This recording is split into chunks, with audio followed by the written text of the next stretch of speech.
Hello students, I am Professor Reshma Shinde.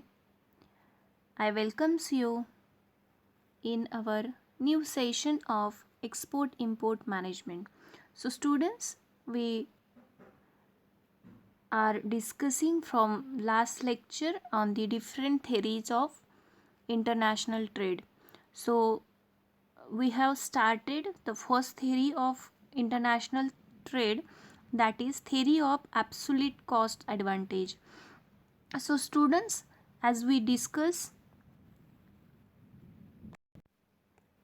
as we discussed in last lecture, that the absolute cost theory.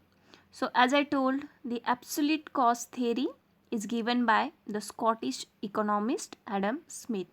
So he explained that the absolute cost theory is a upgradation, or it exactly opposite to the mercantile theory. So as I told, the absolute cost theory explain that it shows that the country has to focus on such a commodity, on such a product, which in they will get a absolute cost benefit, or there will be the absolute benefit for those country, for that country which going to produce that particular things or particular product. If country focus on producing a product A, if product A is giving a benefit more to that company, and that will be there will be the absolute advantage for a country by producing a product A. So this we will discuss in next slide. So this is an example of absolute cost theory. So as given in this slide, there are two countries, country A and country B. So the country A can produce two products, product X and product Y, and country B also can produce product X and product Y. So company A in a labor in a labor man day, in a one labor man day, they can produce 20 quantity of a product X, and in one unit they can produce 10 quantity of a product Y. So as this told that country A in one labor hour can produce 20 product of commodity X, and for producing 10Y they required a one labor man days. So in a one unit of X, that is the exchange rate, there will be 0.5 unit of a Y.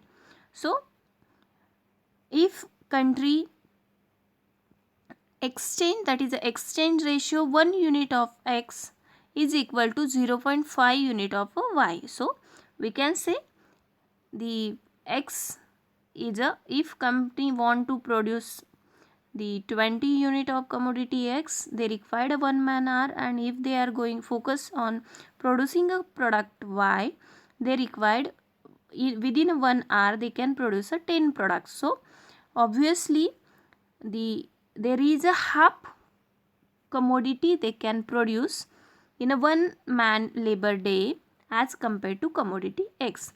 Same thing, country B can produce a 10 unit of commodity X and 20 unit of commodity Y. So it's clear that the in 1 unit of X is equal to 2 unit of Y.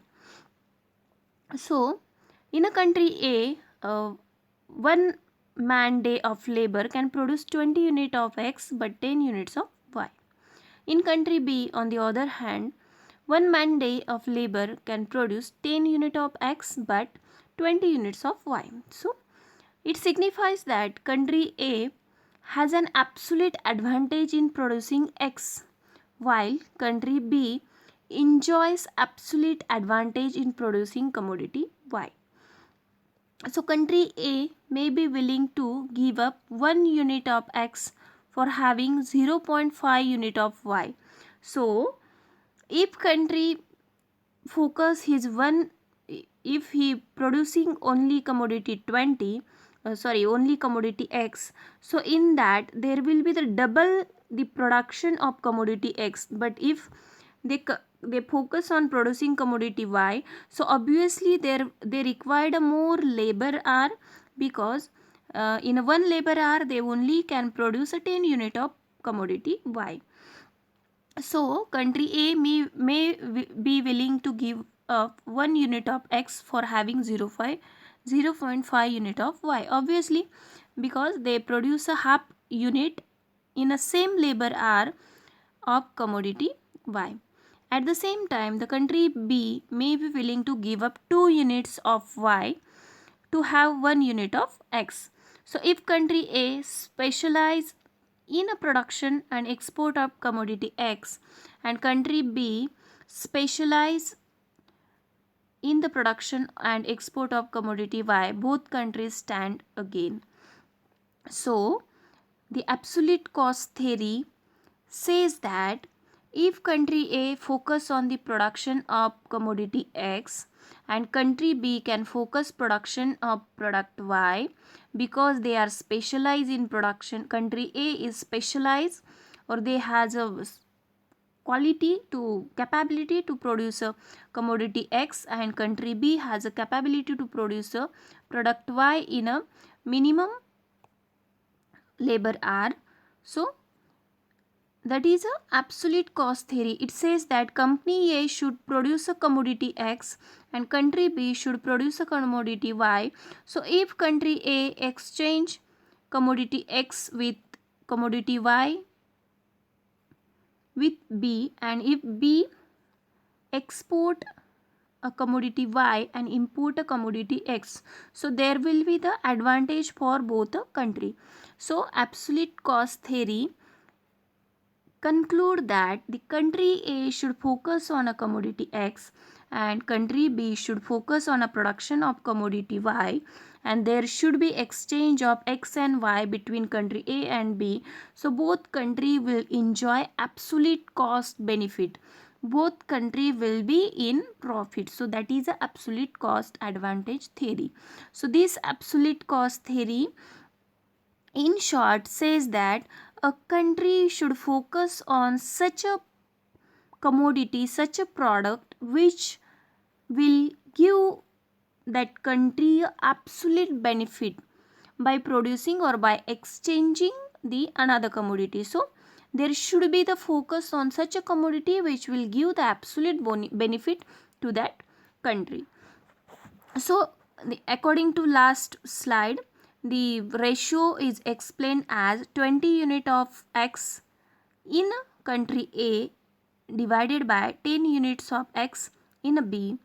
So is greater than 1, or we can say 10 units of Y in A and 20 units of Y in a B. So this says that the slopes from this graph, on the x-axis commodity X is given and on y-axis commodity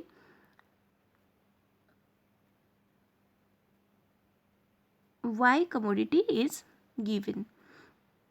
So this slope of A to A dash, that is A dash, is less than the slopes of B to B dash. It signifies that country A has absolute cost advantage in a production of X, while country B has the absolute cost advantage in a production of commodity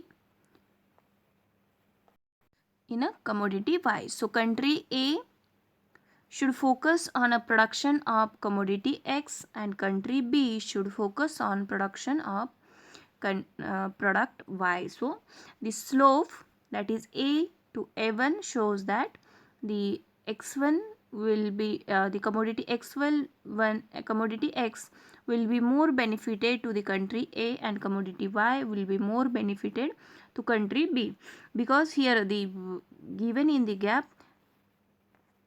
graph, this is the advantage for country A and this in a product X, and this somewhat advantage is for country B in a product Y. So this is a slope which given the advantage. So there is a excess for country A for commodity X, and this shows that advantage to country B in a product Y. So this is the advantage, or this is the absolute cost theory explained by the graph.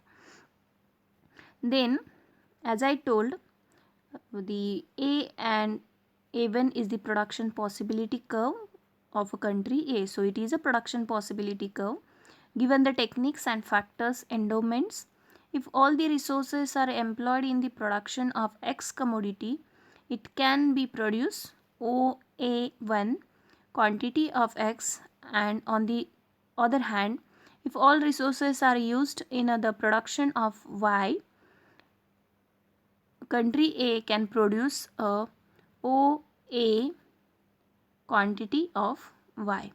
So B1 is the production possibility curve of a country. So this graph is nothing but same as a previous slide, but somewhat advanced explanation given here. In case of this country, if all resources are employed in the production of X, so OB1 quantity can be produced.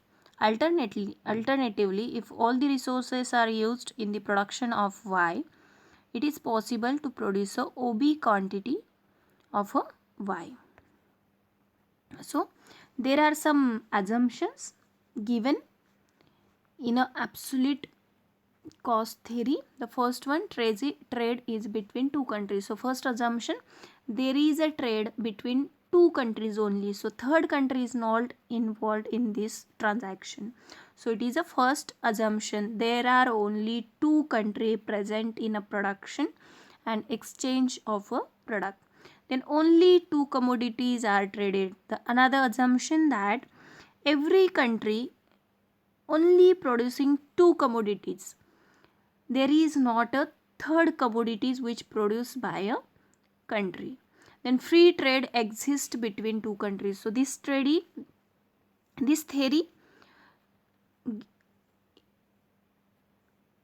another assumption is that there is a free trade. So there is not any restriction, there is not any protection, there is no any barriers. So there is a free trade between those two countries. Then the only element of cost of production is labor. So this theory is depends on only single factor of a production, that is a labor. So no second factor is involved in this theory. So that is a four assumption of absolute cost theory. Then advantages. So there are some advantages of absolute cost theory. The first one is specialization. So specialization of labor leads to higher productivity and allows to achieve less labor cost per unit of output. So as we discuss, this theory promote a commodity, or they says that if the particular country has a specialization in producing a product, so they have to focus only on a products. So if they focus on that a product, so that country will specialize in producing that product. Then suitability of the skills of labor of the country in producing certain products. So as we discuss, there is a one assumption, there is only one factor of production. So labor is that single factor. So if they are producing a particular product, they are producing a single product, so due to that their labor will be more upgraded, they has upgraded skills, and there will be the suitability of that labor for producing particular product. Then economies of scale. Obviously if country is producing only one product, they focusing on a single products, so there will be the economy of scale. Economy of scale means producing a maximum amount in a minimum cost. So producing a high quantity, maximum quantity in a minimum cost. So there will be the per unit cost of production is a less. So economy of scale helps to reduce the labor cost per unit of output. As I told, the economy of scale means the minimum cost and maximum production, or we can say the per unit cost of a product is less. So that is the economy of scale. So it theory is related to, or only the labor is used. So per scale of labor cost per unit of output is less. So labor cost per unit of output is less. Then there are some natural advantages. So first one, natural resources, and second one is climatic conditions. So this factor will discuss by example. So first one, India produce, or India take a production of rice, wheat, sweet mangoes, grapes, tea, coconut, cashew nut, cotton, etc. So this is possible to India to take a production of rice, to take a production of wheat, sweet mangoes, due to they has a natural resources which are suitable for taking a production of rice and other products given in this. So they have a natural resources, as well as they has a suitable climatic condition which required for taking a production of rice. So that is another advantages. Then the Sri Lanka can take a production of tea and rubber because they have a natural resources, they have a climatic condition which is suitable for taking a production of tea and rubber. And same as a USA, they have a suitable climate, they have a suitable natural resources for production of wheat. The next advantage is acquired advantages. So in acquired advantages there are two. One is technology and another one is skills. So in acquired advantages means, if country has a natural resources, they has a climatic conditions, but they required some advanced technology, they required some skills. So company that organization, that country try to upgrade their technology, they adopt a new technology and they upgrade the skills of their employees. So they acquired technology and skill for taking a selected product. So for example, Japan, advantages in steel production through imports of steel and coal. Then England, production of textiles.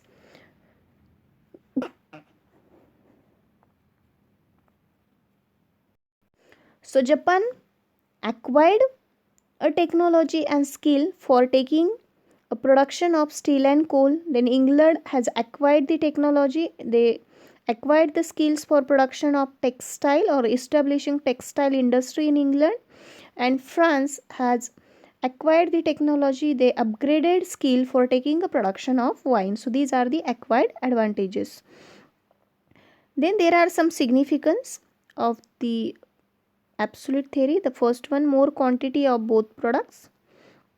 So as I told, country A focus on the production of X and country B can focus on the production of Y. So obviously there will be the increase in production A as well as production commodity X as well as commodity Y, because the country A has specialization in production of X and country B has a specialization in production of Y. So country A focus on a production of X, so there will be the increase in quantity of production X.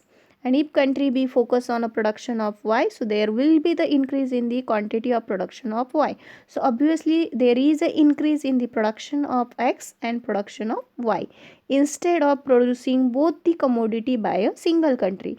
So single country focus on single product, so there will be the increase in production because they will specialize in product which require the less labor hour.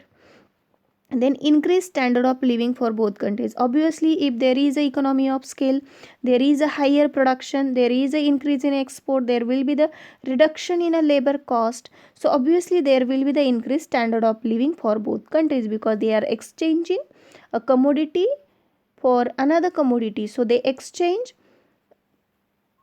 commodity X and commodity Y. So there will be the increase standard of living for both the country. Then increase production efficiency. As I told, there is a specialization, there is a economy of scale, then there will be the increase in efficiency, then increase in global efficiency and effectiveness. Obviously, not only increase the production of single country, obviously increase in the efficiency and effectiveness of a world, then maximization of global productivity and other resource productivity. So there will be the increase in productivity of world, there is a maximization of productivity and other resources of productivity. There are some limitations of absolute cost theory. So first one, no absolute advantages for many countries. So some countries, they are not in specialized, or they are not having some natural resources, so some countries are away from taking that absolute cost advantage benefit, so they are not easy from them to adopt the absolute cost in a country. Then country size varies, so every country, there is a variation in a size, there is a variation in natural resources, there is a variation in technology, so it obviously one of the limitations of the implementing absolute cost theory. Then country by country differences in specializations. Yeah, very obvious, as we tell, there should be the two commodity X and commodity Y. So it is essential that the country A is specialized in X, so country B should be specialized in a commodity Y. But if country A and country B both are specialized in a commodity X only, then there will not be absolute cost benefit. There will be the competition to that both country. Or if country X is specialized, country A is specialized in commodity X, but country B is not specialized in the commodity Y, but they are specialized in a commodity Z. So there will be the no any, there cannot be make a deal for both countries. So there should be the essential that if country A is specialized in X, so country B should be specialized in Y only. And then deal with labor only and neglect other factors of production. So as I told, this theory will apply only for a labor hour, only for cost of labor required for production of units. So there are four major factors of production, that is land, labor, capital and management.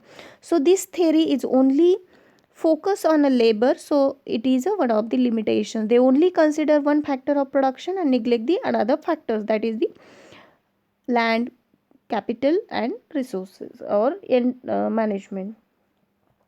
Then neglected transport costs. So in this theory, we not seen that there is a consideration of the cost of transportation, so it only focus on the labor hour for required the production, so it is neglected that transportation cost. So it is a very important factor.